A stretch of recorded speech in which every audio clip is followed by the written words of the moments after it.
Esta entrevista es patrocinado por Café Sombra Grande, el sabor de la historia. Despierta tu historia con el sabor de Café Sombra Grande. Muy buenos días, buenas tardes o buenas noches según la hora en que estén viendo esta entrevista. Me encuentro con Mario Maldonado. Él es un reconocido periodista y columnista del Universal, conductor del programa Bitácora de Negocios en el Heraldo Radio y comentarista de Foro TV. Ha escrito columnas en diferentes medios de comunicación como Milenio Diario, El Financiero Bloomberg, Fortune en español y The Washington Post. Dirige el SEO.com y colaboró en los servicios mundiales de la BBC. Y bueno, ahora estamos con él porque pues no solo es un periodista de talla nacional, también es el escriba en cierto sentido autorizado para contarnos las historias más secretas de Emilio Lozoya en esta entrega de su libro Lozoya, el traidor. ¿Qué tal, Mario? ¿Cómo estás? ¿Qué tal, Oscar? Muy bien, muchas gracias por encantado de estar aquí contigo en la plática. Muchas gracias, Mario. Bueno, pues antes que nada, para introducir a nuestra audiencia en este trabajo que tú estás presentando, para poder recordar un poquito el significado de Emilio Lozoya, cuéntanos quién fue como exfuncionario de gobierno y en qué consistió la fraudulenta negociación de la empresa Odebrecht. Claro. Pues Emilio Lozoya fue director de Pemex en la primera mitad del sexenio de Enrique Peña Nieto, casi los primeros 3 años. Dejó la empresa en febrero del 2016, precisamente pues por todas estas acusaciones de corrupción, de sobornos, de mala administración, porque además de todo fue un mal director, digamos, en términos operativos y administrativos. Pero vale la pena decir quién es Emilio Lozoya antes de su paso por Pemex. Fue coordinador de vinculación internacional de la campaña presidencial de Enrique Peña Nieto, y quien se lo presenta al expresidente mexicano cuando entonces era gobernador todavía del Estado de México, fue Luis Videgaray, la mano derecha de Enrique Peña Nieto desde el Estado de México, después como secretario de Hacienda y luego como canciller en el sexenio pasado. Se lo presenta en un foro económico mundial, allá los que se hacen en Davos, Suiza, y entonces Peña Nieto de alguna manera tiene pues una buena intuición con respecto a Emilio Lozoya. Luis Videgaray le habla muy bien de este personaje, que ciertamente Emilio Lozoya, a ver, es hijo de Emilio Lozoya Talman, que fue secretario de Estado con Carlos Salinas de Gortari, precisamente secretario de Industria y Minas, que llevaban allá la política energética, y muy amigo pues del expresidente desde entonces. Emilio Lozoya de hecho creció siendo amigo de los hijos de Carlos Salinas de Gortari y de otros políticos priistas que a la postre, curiosamente, coincidieron en el gabinete. Por ejemplo, Claudia Ruiz Massieu, que también fue canciller en el gobierno pasado y tuvo otros puestos relevantes, ahora legisladora. Y así fue creciendo Emilio Lozoya. Después él lo mandan a estudiar al extranjero, a las mejores escuelas, regresa para estudiar economía en el ITAM y en la UNAM, estudia Derecho acá en la Ciudad de México. Después se va a estudiar a Harvard una maestría y ya de ahí se queda en el extranjero, trabaja en el Fondo Monetario, en el Banco Interamericano de Desarrollo, se convierte en el director para América Latina del Foro Económico Mundial. Y luego es justamente más o menos por esas fechas que Luis Videgaray retoma comunicación con Lozoya. Ellos trabajaron juntos en un despacho que se llama Protego, que es del exsecretario de Hacienda con Carlos Salinas, de Pedro Aspe, y retoman comunicación, lo invita a sumarse a la campaña de Peña Nieto como coordinador de vinculación internacional, precisamente por todos estos contactos que ya tenía Lozoya en el mundo financiero internacional. Fundó su propio fondo de inversión, se casó con una multimillonaria alemana, Emilio Lozoya, una heredera pues de un emporio de bebidas muy importante, multimillonario en Europa, y luego se inserta a la campaña, después gana la campaña Peña, lo nombran director de Pemex, y bueno, pues ahí viene toda la historia truculenta de corrupción, de excesos, de derroches de dinero público, de extorsiones a empresarios, de cobrar citas por reunirse con el director de Pemex, con Lozoya, y de crear pues todo un círculo, una estructura de corrupción. A ver, no fue el único, yo creo que había muchos involucrados, pero sí es uno de las figuras principales o de los arquetipos de la corrupción, porque llevó este delito al máximo grado, creo yo, durante su paso por Pemex. Ok, ok. Y bueno, habiendo dejado ya esta base, estos antecedentes de Emilio, eh, ¿cómo es que el caso Odebrecht se vuelve la bomba de corrupción para ellos? Sí, sí, este caso explota precisamente cuando Emilio Lozoya es director de Pemex. Sin embargo, es una bomba la de Odebrecht que cimbró a 12 países, de la mayoría de ellos latinoamericanos, incluido México, por supuesto. Y entonces cuando viene ya este asunto de las declaraciones de los directivos de Odebrecht en las cortes brasileñas, en Estados Unidos, en Suiza, pues por toda la estructura de corrupción que crearon alrededor de muchas empresas productivas del Estado, por ejemplo en México, como fue el caso de Pemex, sale el nombre de Emilio Lozoya, lo acusan de que le entregaron un total de 10.5 millones de dólares como un soborno para eventualmente ganar licitaciones con petróleos mexicanos. Lo que dice Lozoya en su denuncia, porque Lozoya, después de que vienen todas estas acusaciones, sale del gabinete de Peña, lo comienzan a perseguir y finalmente ya con este gobierno del observador, él huye desde el último año de sexenio de Peña, y entonces se refugia en Europa y después pues es localizado, aprendido, lo detienen y lo extraditan a México. Esto fue el año pasado, a mediados del año pasado, y él hace una denuncia estridente, una denuncia contra 70 personas, exfuncionarios públicos, políticos, legisladores, secretarios de Estado, etcétera. Se fue contra todos empresarios, y en esta denuncia Lozoya precisamente, él dice que esos 10.5 millones de dólares que le entregó efectivamente Odebrecht, que reconoce que se los entregaron, él dice que fue para financiar la campaña de Peña Nieto a la presidencia, pero en realidad hay mucha evidencia de que él lo gastó en casas, por ejemplo, ¿no? Su casa de descanso en Ixtapas y Guatanejo, y en diferentes fondos a través de los cuales movió este dinero, involucró a su propia familia, Emilio Lozoya, su madre, su hermana, su esposa, y entonces la realidad pues parece ser que no necesariamente lo utilizó para financiar la campaña de Peña, sino pues para él otorgarles contratos a Odebrecht posteriormente, ya como director de Pemex. Lo cierto es que sí se le otorgaron contratos a esta empresa y finalmente terminó alcanzando a Emilio Lozoya este escándalo mundial de Odebrecht, y con estas declaraciones que hacen en las cortes brasileñas,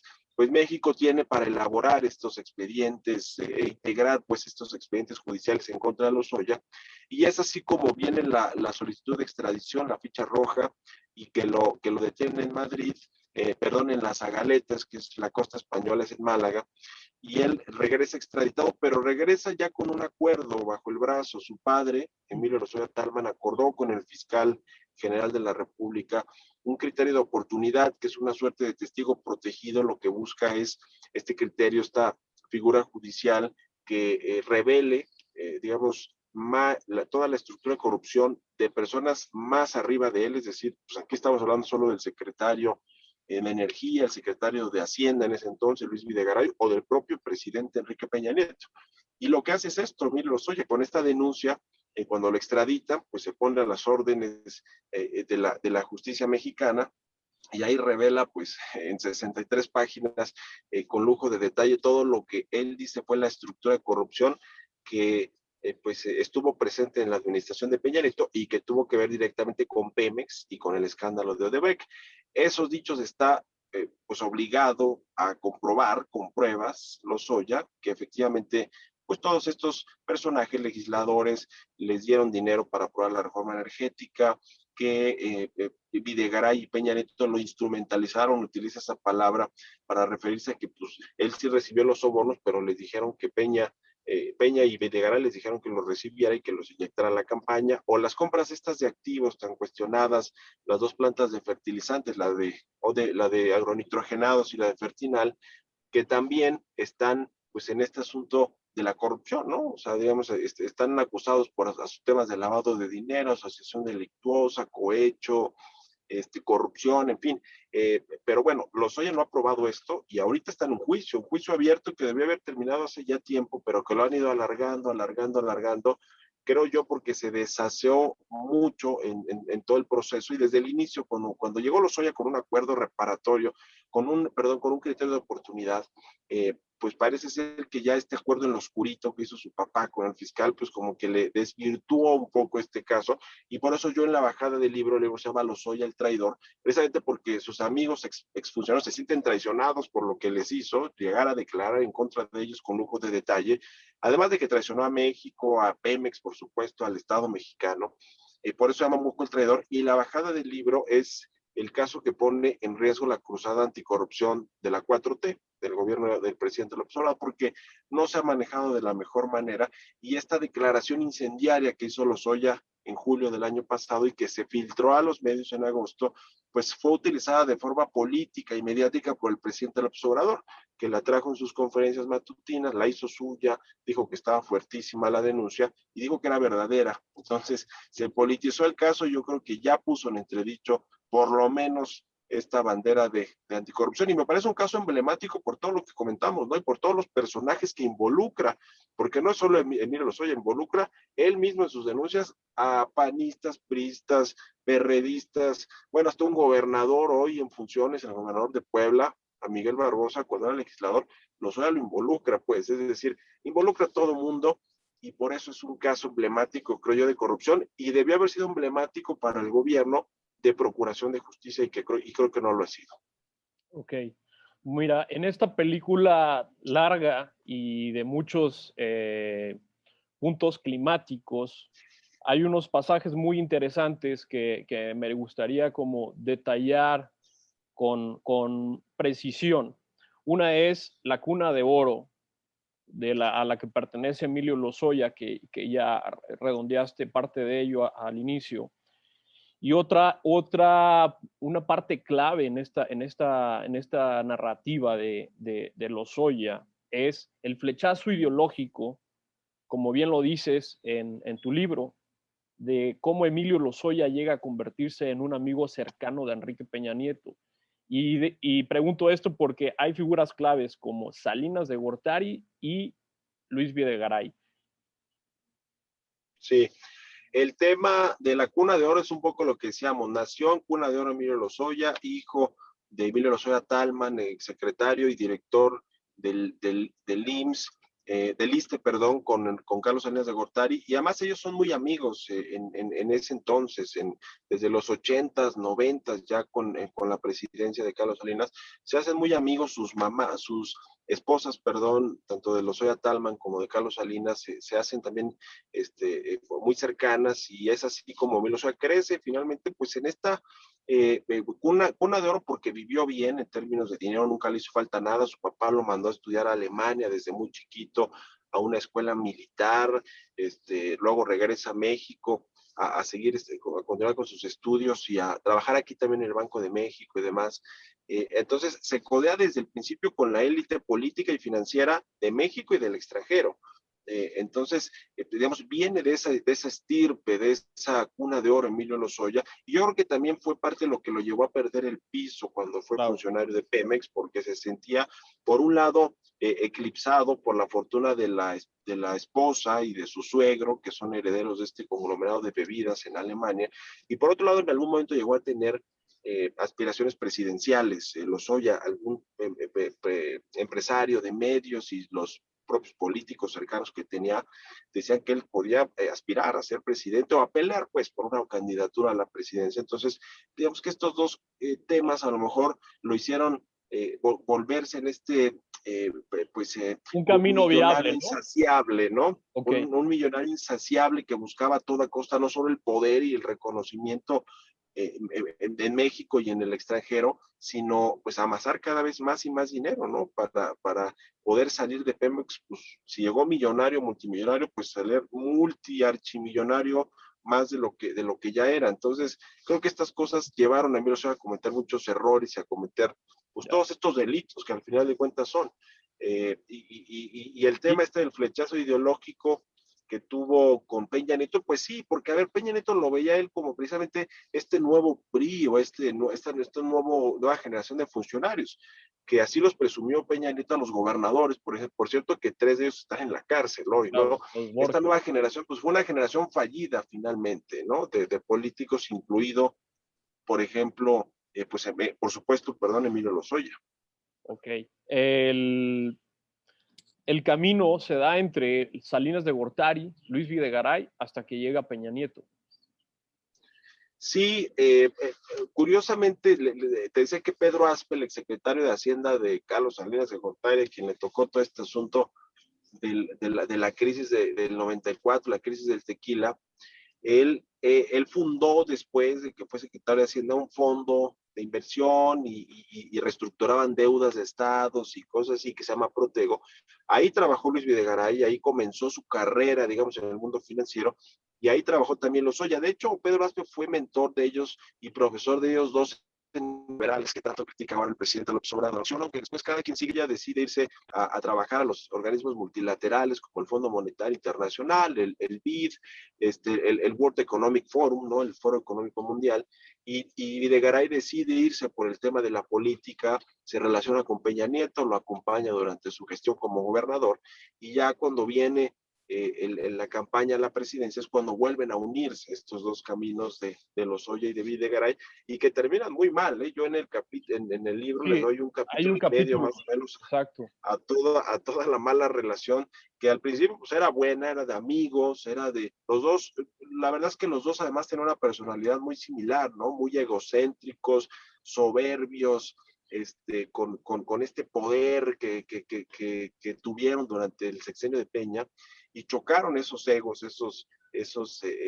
pues sí, esa actitud, esa personalidad De muy poder. similar de ambos chocó, pero además, pues cada uno tenía sus cosas, pero sobre todo Lozoya, que hizo demasiadas cosas muy visibles y que pues eran parte de toda la corrupción que rodeó a Pemex, ¿no? Finalmente Videgaray pues lo termina, no quiero decir entregando, pero lo termina dejando a su suerte.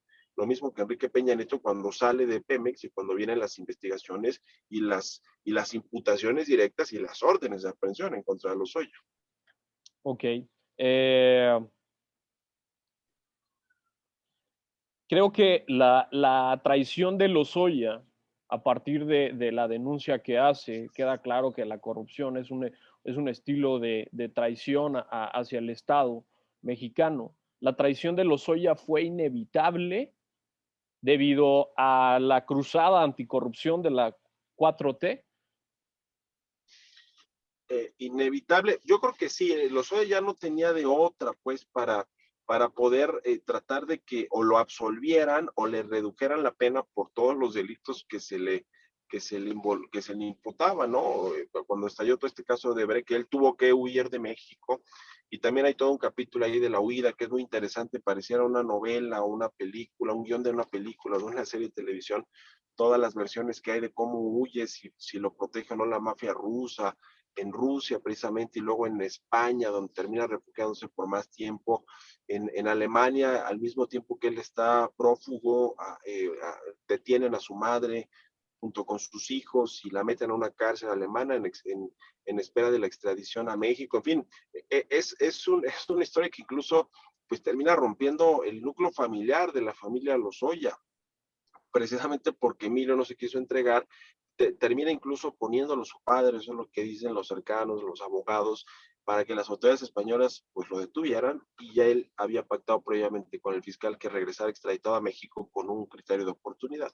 El asunto de la traición, yo creo que no tenía de otra más que acogerse pues a este criterio de oportunidad y tratar de un poco hacer el juego al gobierno. A ver, yo creo que el criterio de oportunidad es una figura legal importante, parecida a la del testigo protegido de Estados Unidos y de otros países, pero que en México pudo haberse hecho bien. No hay mucha experiencia utilizando esta figura legal para los acusados, pero pudo haberse hecho bien. El problema fue que hizo esta denuncia estridente Lozoya contra los 70 personas, ni más ni menos contra 3 expresidentes, contra Salinas, Calderón, Peña Nieto, y contra pues decenas de exfuncionarios políticos, empresarios, hasta periodistas mencionan en la denuncia, Y el asunto es que no se tuvo que haber filtrado a los medios. Cuando se filtró, el presidente Observador creo que no tuvo que haberla hecha suya y haber dicho que es verdad lo que dijo Lozoya. Y, y quizá el caso hubiera estado mucho más aseado, mucho más apegado a derecho, como creo que tuvo la oportunidad este gobierno de hacerlo bien y no lo hizo bien.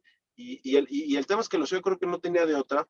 Y ahora vamos a ver en qué termina, porque yo creo que el gobierno y la fiscalía, aunque se escuche ahí medio raro, le van a terminar pagando el favor a Lozoya de haber venido a soltar toda la sopa y a creo que yo exagerar todo lo que dijo, ¿no? Porque involucrar a 70 personas, pues realmente para denunciarlas así, Claro. realmente necesitan las pruebas, no es cualquier cosa, de denunciarlas ante la Fiscalía General de la República, ni más ni menos.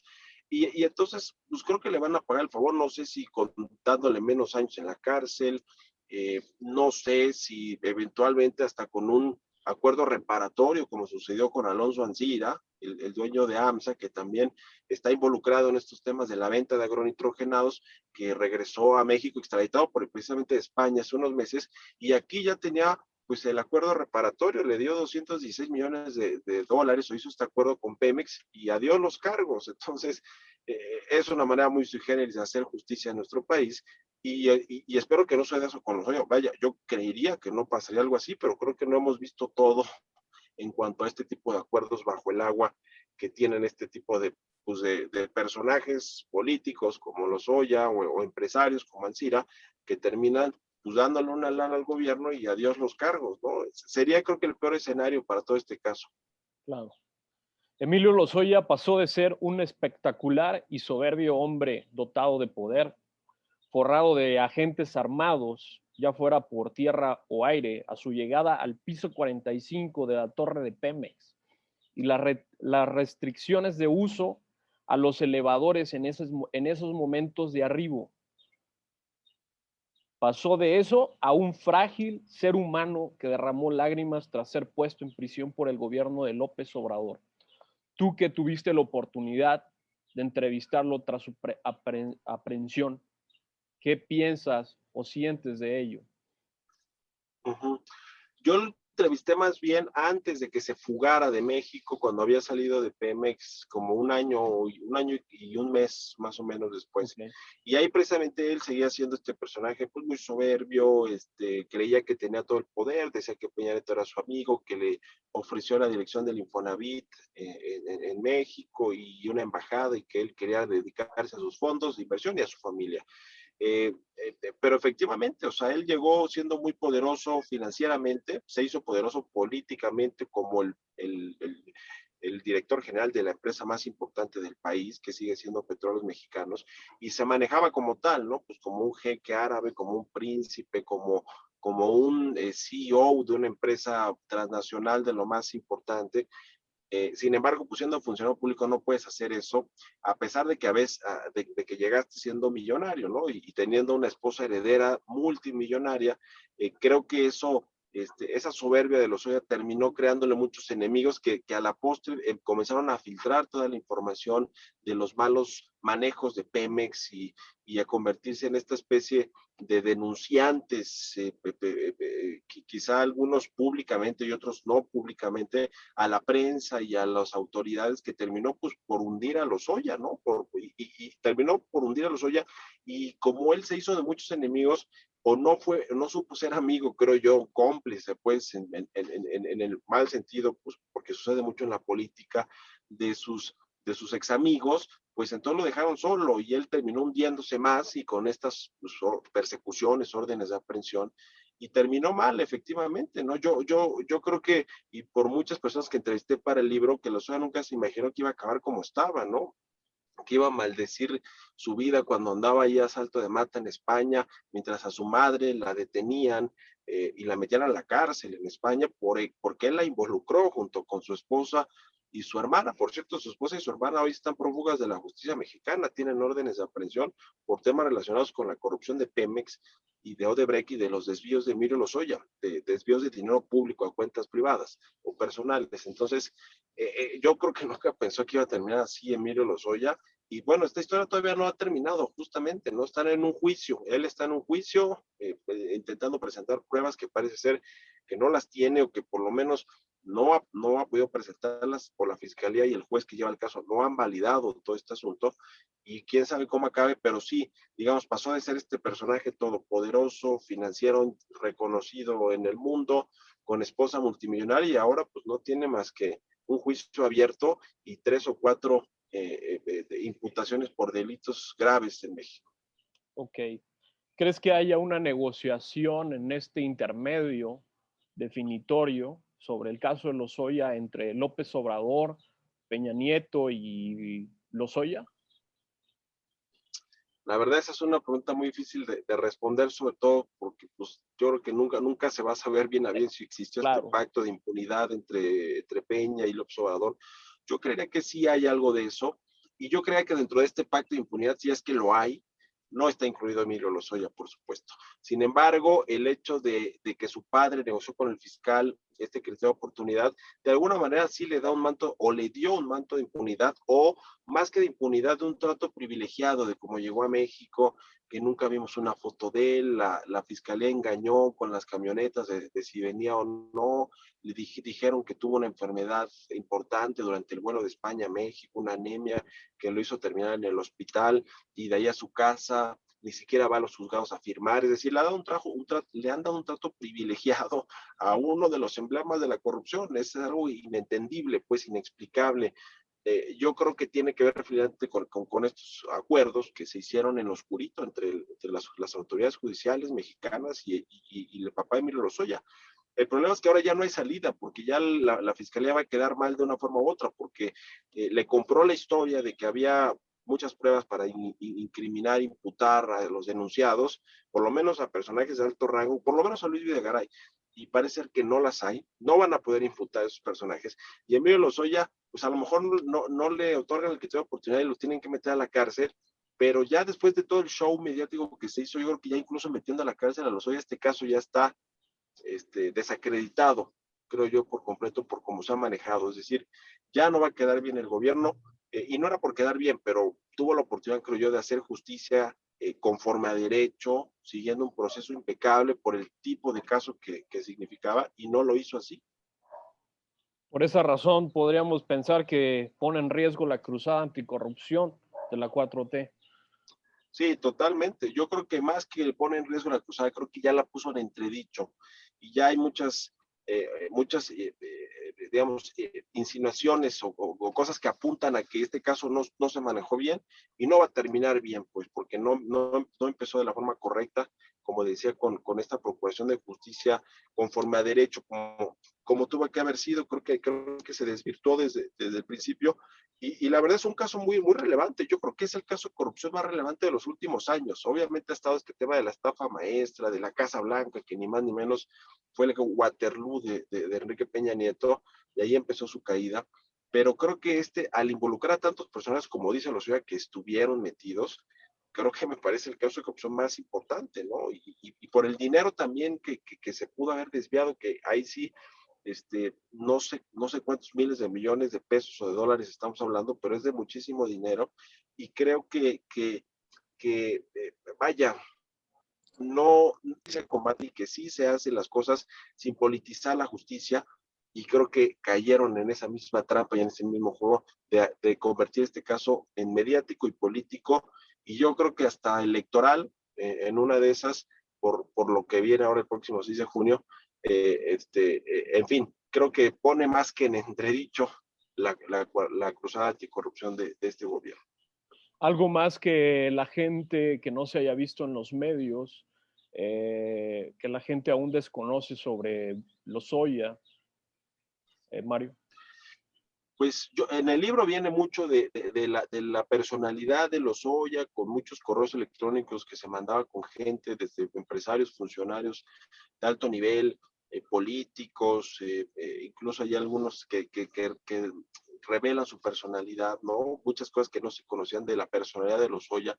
Hago muchas recreaciones de atmósferas de cómo era el ser director de Pemex en tiempos de Emilio Lozoya, ¿no? O sea, todo este derroche de lujos y de aviones y de fiestas y de vinos caros y pues sí, este uso del poder por el poder de Lozoya y de sus cercanos, creo que todo eso, si bien algo se había contado en los medios, no estaba contado por completo, ¿no? Yo muchas de las fuentes a las que tuve acceso, pues fueron personas que participaron de todo esto, obviamente fuentes anónimas, pero muchas también on the record, que quisieron, pues sí, aportar su nombre y cargo y contar, pues, las cosas, y creo que revelan mucho de esto, ¿no? También hay documentos, que prueban mucho del tema de la corrupción que no habían salido a la luz pública. Entonces, creo que es un texto que está, digamos, que trata de contar la historia de Pemex, del Pemex de Emilio Lozoya,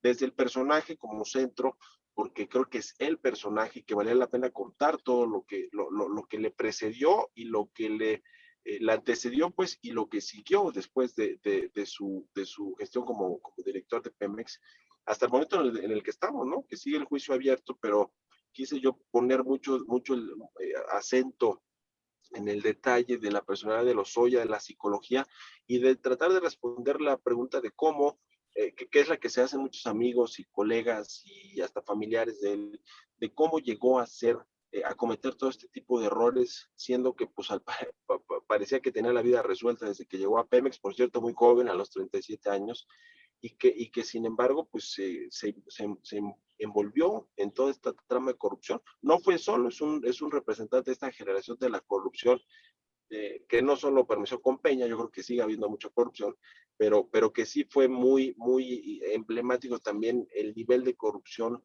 que hubo en los elecciones pasados. Creo que es una buena pincelada de un personaje que llevó al extremo este delito de la corrupción y hasta cierto punto de la impunidad. Muchas gracias, Mario Maldonado, periodista y autor del libro Lozoya el traidor. Por favor, regálanos un saludo a toda la gente de Chiapas que te está viendo en este momento. Con mucho gusto, un saludo a todos mis amigos de Chiapas, este estado tan bonito de la República Mexicana, y ojalá que puedan echarle un ojo ahí al libro. Está ya disponible en las librerías digitales y en las físicas también ya debe estar disponible en las principales librerías. Y también estoy en mis redes sociales, cualquier cosa que quieran escribirme en @MarioMal en Twitter. Así que a sus órdenes y gracias por la charla. Esta entrevista es patrocinado por Café Sombra Grande, el sabor de la historia.